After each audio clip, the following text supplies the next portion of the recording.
Welcome to Agrabah, city of mystery, of enchantment, of the finest merchandise this side of River Jordan.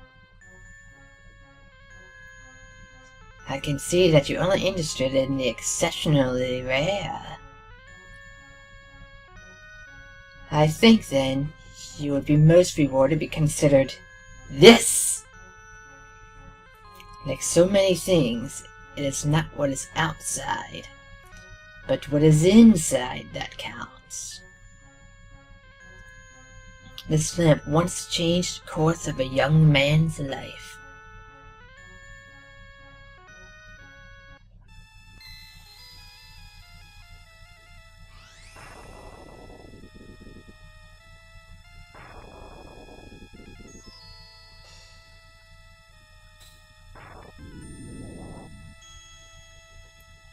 After all my years of searching, at last, the Cave of Wonders. Now remember, the rest of the treasure is yours, but the lamp is mine.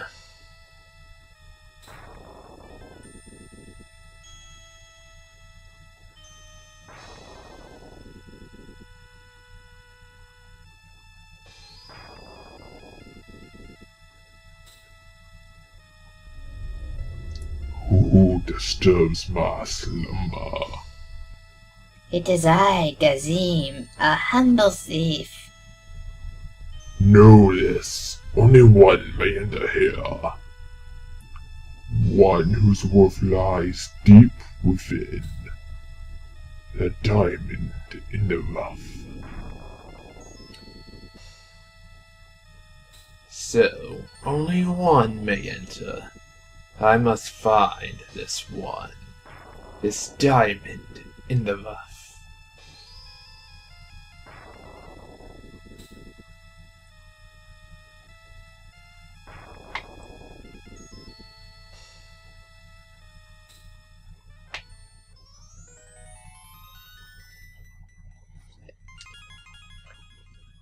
Hello everyone, welcome to Let's Replay Aladdin on the Super Nintendo. Yes, Let's Replay. This is actually a remake of my very first Let's Play about 3 years ago. And it was terrible, both in the way I talked, the way I sounded. Okay, well, the video looked okay, but everything else was just terrible because I was entirely inexperienced. Oh yeah, these guys I'm bouncing off of, yeah, once in a while they'll point and laugh at you like the second and last one did. Anyway, if you pick up a lamp, obviously it's a 1-up. And that red thing I got increases the amount of hearts so you can get by 1.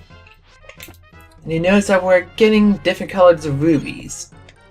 The blues are worth 1, and the reds are worth 3. Getting 100 of them will also get you another heart. And once in every stage, you'll find that thing. Forget what it's called. But you have to break time. It's pretty much a bonus game for the genie. Can have your health restored, get a 1-up, 2-up. Can get your heart. Yeah, I said that. Getting one of the stars, you'll get a credit, which pretty much means you can restart the stage when you lose your life.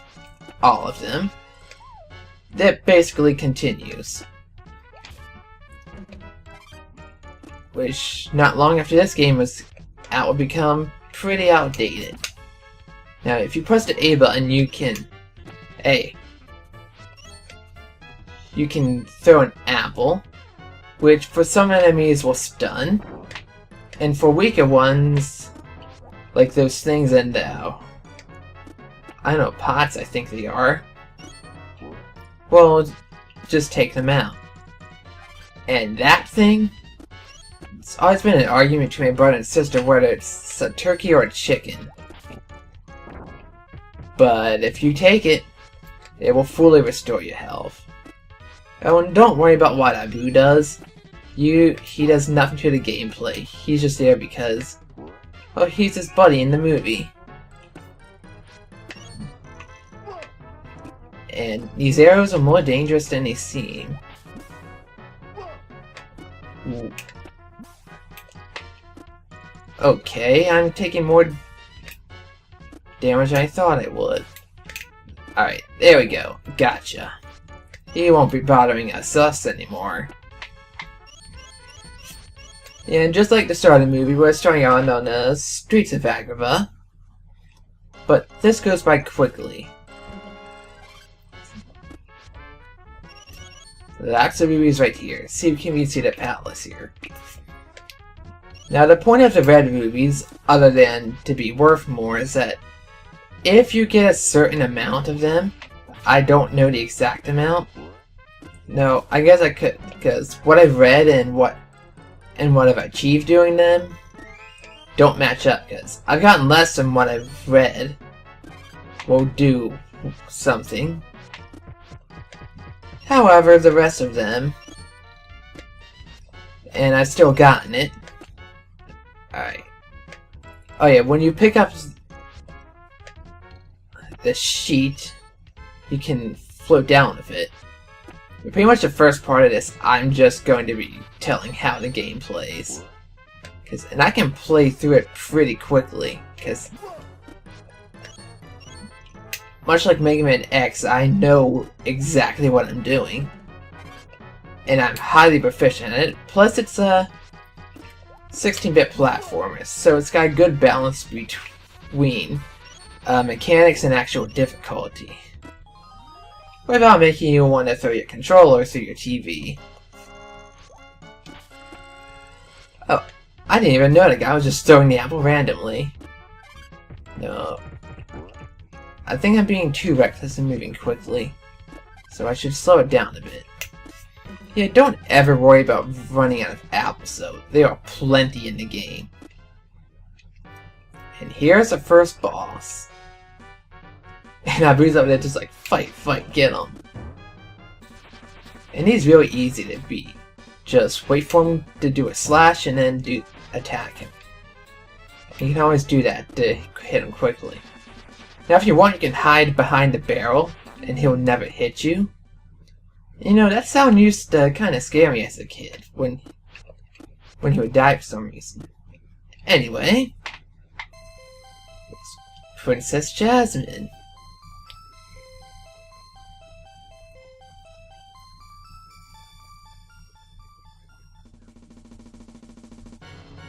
For clearing the stage, we get a password for the next one. Oh, nothing happens if you get all the red rubies in a stage. It's the whole game you get a different ending. And don't feel like reading the text.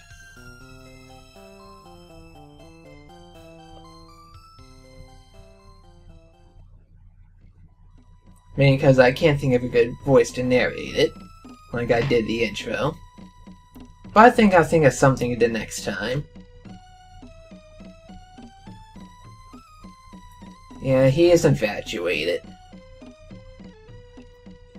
They do a pretty good job at making this resemble a movie pretty well. A lot of movie-based games at the time didn't do that too well. Of course, this is back when Capcom was good at making licensed games. Well, Capcom was just good at making platformers in general.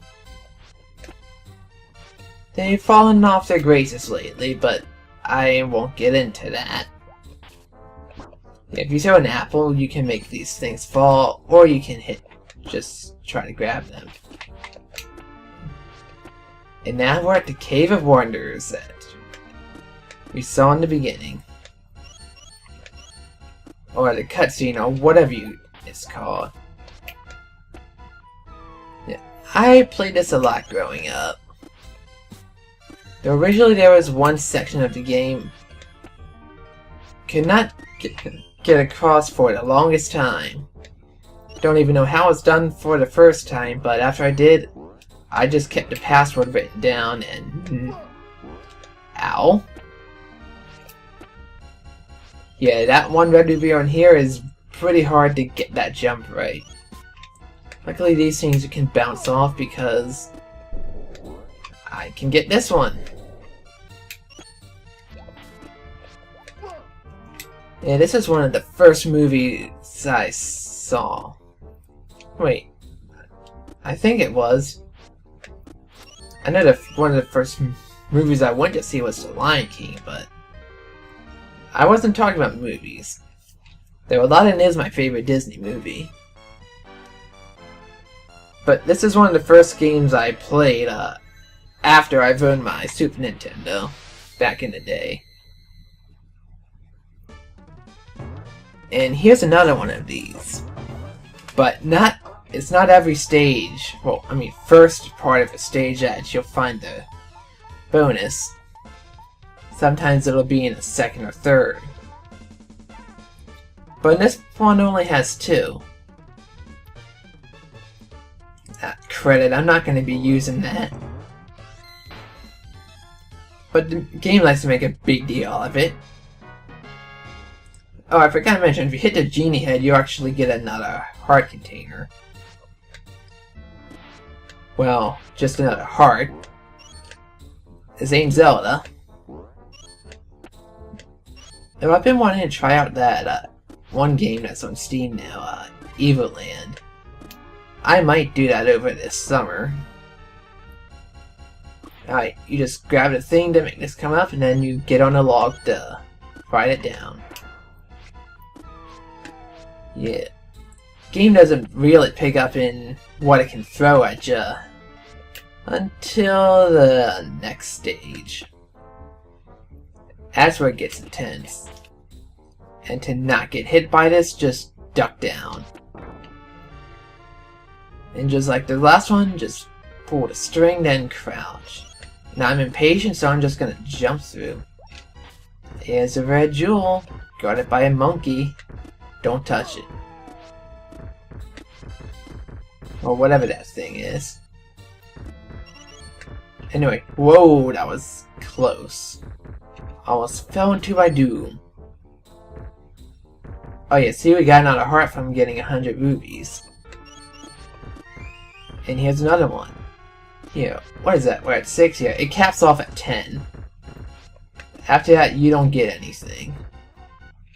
We found a lamp.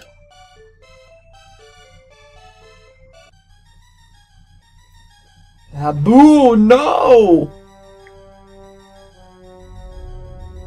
Infidels.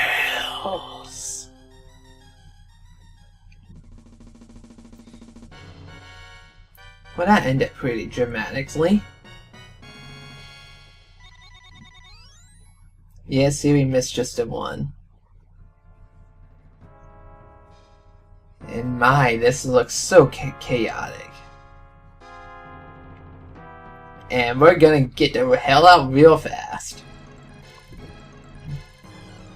Now, I've always loved this stage. Or at least the first part of it. The second part I didn't like as much till I was older. You'll see why, and I'll explain why when the time comes. But just look at this. This whole place is like just being apart. And it really captures the feel of that scene from the movie as well. No, I haven't seen it in a long time. I might do it after recording this.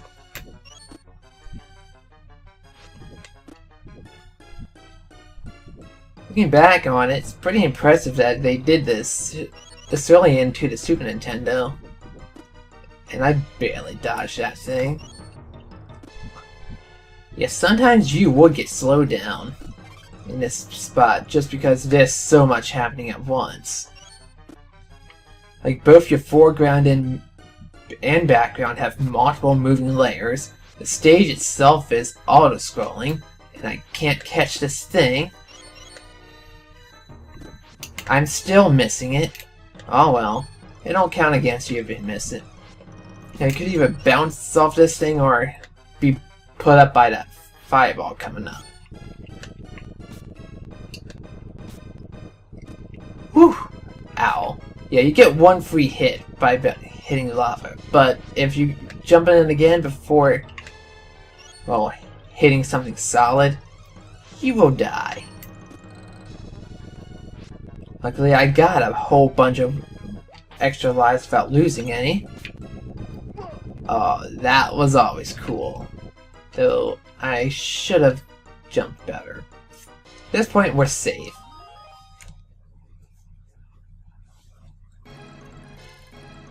And now, finally we're in the carpet. Now, touching anything here is a one-hit kill, so don't do it. Now, you see these rock formations at the bottom?